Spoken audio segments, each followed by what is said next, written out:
my husband and I were driving by a big long track in California.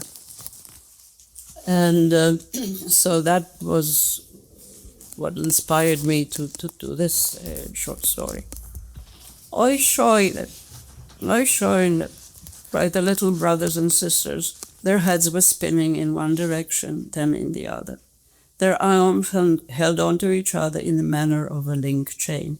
They stretched from one hill to the next, and then to the next, till after that. When the sun went down, you could not see them any more, but you knew they were there by the line of their song. Oy sholala, oy sholala. They came into being at one end of the line and ceased to be at the other. Oy sholala. Fatigue was carved on their little faces in the shape of wrinkles all turning down. It was more than fatigue, oy sholala.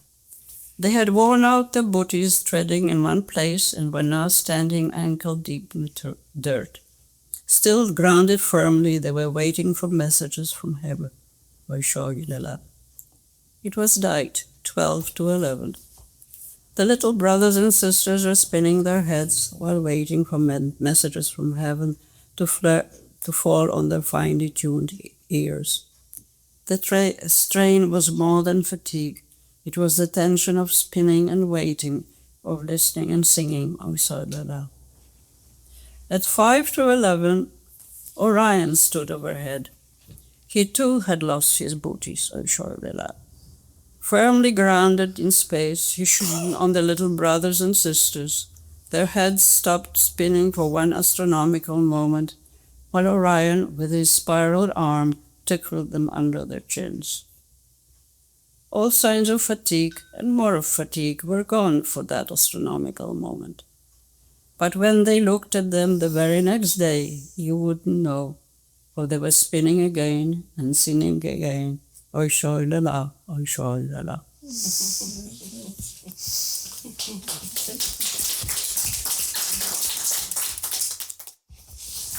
Coming of the desert. He was on his way to Death Valley, deep in the Mojave Desert, traveling from Los Angeles. No angels there now, but some may have landed there before man. The first man to land there may have seen the angels, or wished he had to guide you through the desert. I want no visions of Gila monsters crossing my path, was one of Walter's thoughts. Not on my trip to the desert. What does a man need, he asked around before he left. A few ideas of how things are, that spring is the best time to go, that it is too hot in the summer, that some come back and others don't, and beyond that, travel light, a flask of water, not much more. His wife Annie had been to the desert before they married. She knew it as a place to dream about, to conjure up images and transpose them to her canvas, like Georgia O'Keeffe. She had hoped that someday they'd go there together. Go to the desert, go somewhere, loosen up, she told him when they were splitting up. Nah, he said. Too much uncertainty, mirages, of water. I like my water real straight from the tap. Well, just the same, I think you should go there, see the canyons, as I once told you about. Those were her parting words. Somewhere past Bakersfield, Walter stopped at a roadside Casa Burrito for a cup of coffee. Sipping his coffee as he now cupped his mug in his hands was one of the quiet moments when he missed Annie the most. Annie gone, and their young son Mark in the army, he has spent the past couple of years alone. He wanted sugar in his coffee, unusual for him, he seldom used it. There was none on his table, so he walked over to the neighboring booth. A woman was sitting there. Sure, take it, she said, pushing a jar of sugar in his direction. The movement of her hands was light. A few silver bangles jingled softly on her arm. Are you alone? He asked. Yes. May I join you? Yes. He brought his coffee and sat across the table from her. I'm on my way to the desert, Walter said. Have you ever been there? Yes, many times. He went. You're a woman of few words, she finally remarked. It takes me a while to prefer to listen, then I hear better. You mean you're a bit deaf? No, I mean I hear better what people are saying. Interesting. My wife used to say the same thing. Used to? We don't see each other anymore. I'm sorry. Sweetening coffee helps. I know, but all the sugar in the world is sometimes not enough. There was plenty where I had once been, but it didn't help. Oh, where was that? In Guatemala. Really? I'm not one for traveling, even to places close by like the desert here, almost in Los Angeles' backyard. I travel a lot. I travel light, she said, and she adjusted the gauze shawl over her young shoulders, seemingly her only upper body apparel. Where are you going now? He asked. I'm on my way to Bakersfield. Nothing pressing, though. Would you consider coming to the desert with me first? I'd appreciate your expertise. Not an easy place to visit. Why do you want to go there anyway? To begin somewhere, to loosen up. I see. She looked at his square jaw, muscles twitching, but his eyes seemed gentle. Some white hair softening his dark brown of the beard. It was happening again, a man asking her to accompany him. The last time had ended in disaster. The quiet wails, she thought, may still be trailing over the Guatemalan highlands. Perhaps this time it will be better. Well, would you? All right, she said. I've wandered over the semi-desert many times. You know it well. I know it well. Semi-desert, did you say? Yes, this is what this one here is. What do you mean, semi-desert? It has some rainfall and vegetation, unlike something like the Sahara. Funny, I never knew that. I'm a stickler for details, yet this one escaped me. Yet there is such a thing as common usage. Of course. She also knew the smell of creosote bush after an occasional downpour, the rustling of blades of grass, antelopes in the distance. She knew what thirst was. She'd heard the snakes rattle.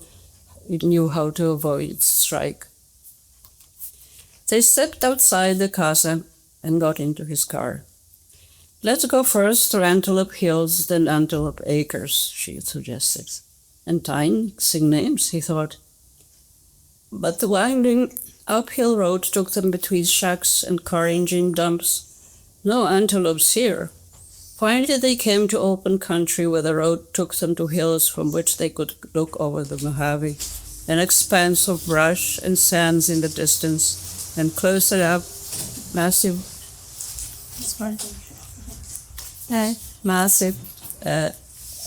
boulders that impede the easy passage of the antelope and give shelter to the snake. They spoke little, but before going on, they agreed on a leisurely soak in a hot spring just outside, on the outskirts of the desert. Refreshed and pleased, they moved on. I just saw some antelopes, she said.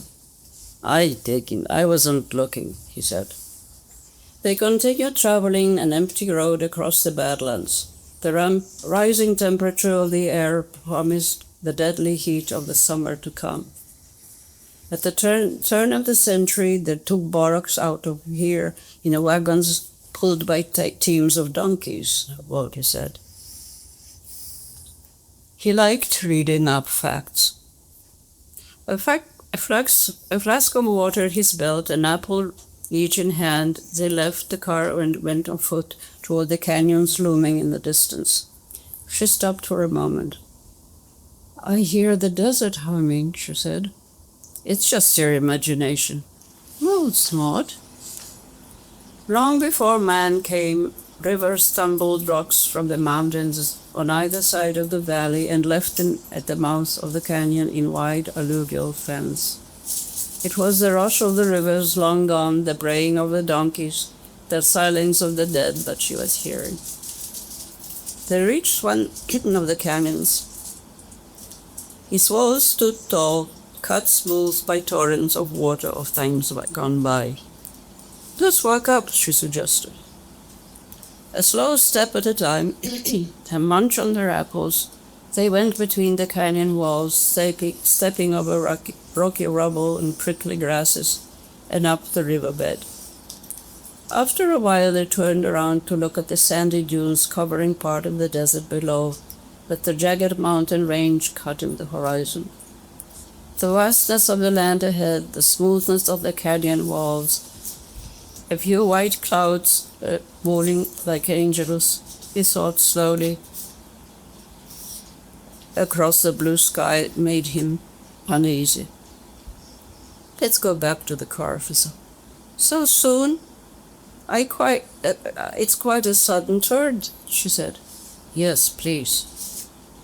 Though the descent was slow, the air still hot, the jabbing of the bushes and their legs less persistent, the apples gone. They were part of the way down over the mountain as he was kicking this pebble and that with his heavy boots, sending the stones rolling toward the valley. His feet barely touched the ground. Suddenly he exclaimed, "Look!" A few feet to the side lay a wooden object about a foot square and a few inches high. They came closer to it. It was a dusty, weathered box set on a flat spot of ground. They stepped up closer and, leaning over it, they cautiously looked through a pane of glass on one of its sides. Inside was a needle pivoted horizontally toward a roll of printed paper. "This is a seismograph," he said. "But who and why someone would have put it there?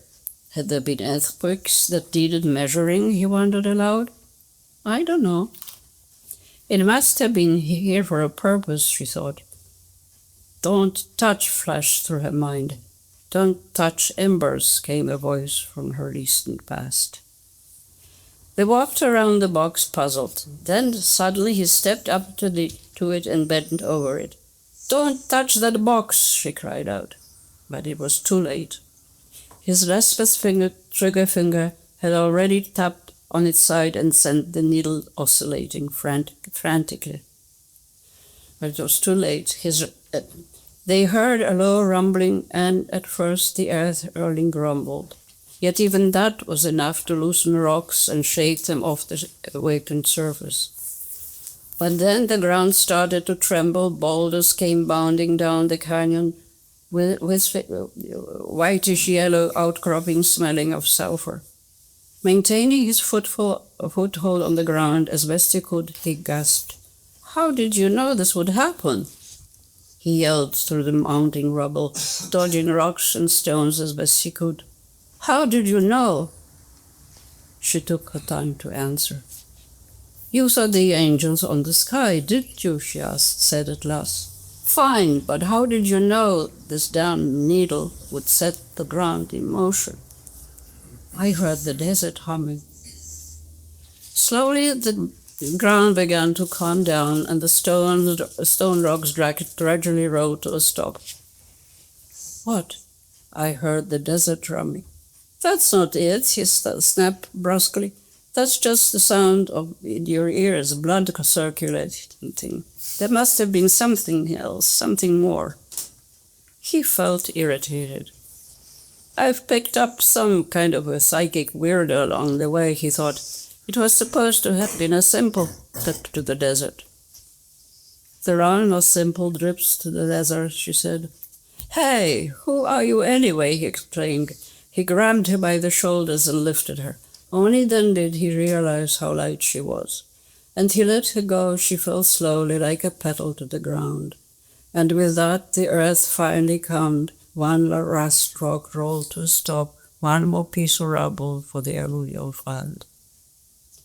He suddenly felt tired and did not want to travel with her anymore.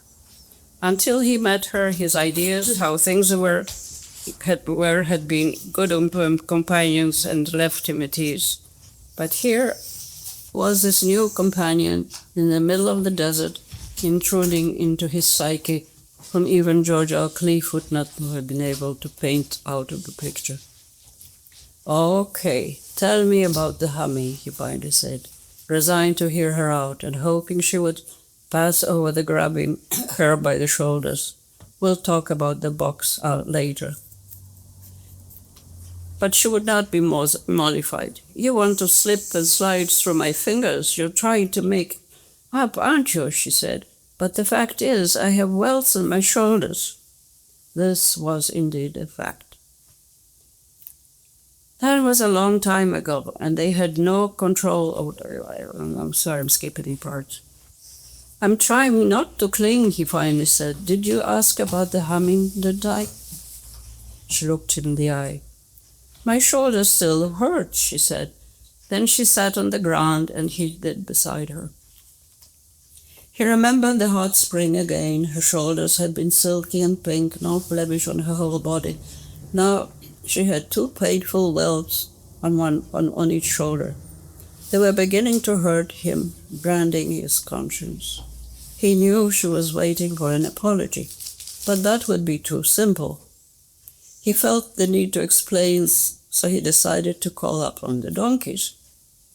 "What do you think would happen if the donkeys," he said, as they pulled wagons full of borax, trekking along the valley, dragging the white, dusty load, were suddenly startled by a humongous sneeze from one of the donkey drivers? They'd panic, and perhaps kick the driver and give him welts. "Yes. Sorry I hurt you, but I panicked." Having said this, he felt more in control at last. "Well, let's go." She was ready to get up and move. "Let's wait a bit," he suggested, to stop hurting. "All right. I'd like to explain how I knew about the box." It was not the humming, she finally broke the silence, following her own trend of thought and ignoring his. "You said you wanted to hear about the box." It was past high noon, but the sun was still warming them, while over the desert below a mirage of air oscillated in waves of light and shadow. "I was far away in Guatemala," she began, "where Indian tribes carry still on their rights. There, roots of trees spread above the ground and look like snakes in convolutions of love. One day I was walking around with a group of Indians. 'This is paradise,' one of them said. 'But let's go further into the highlands,' he suggested. So we did.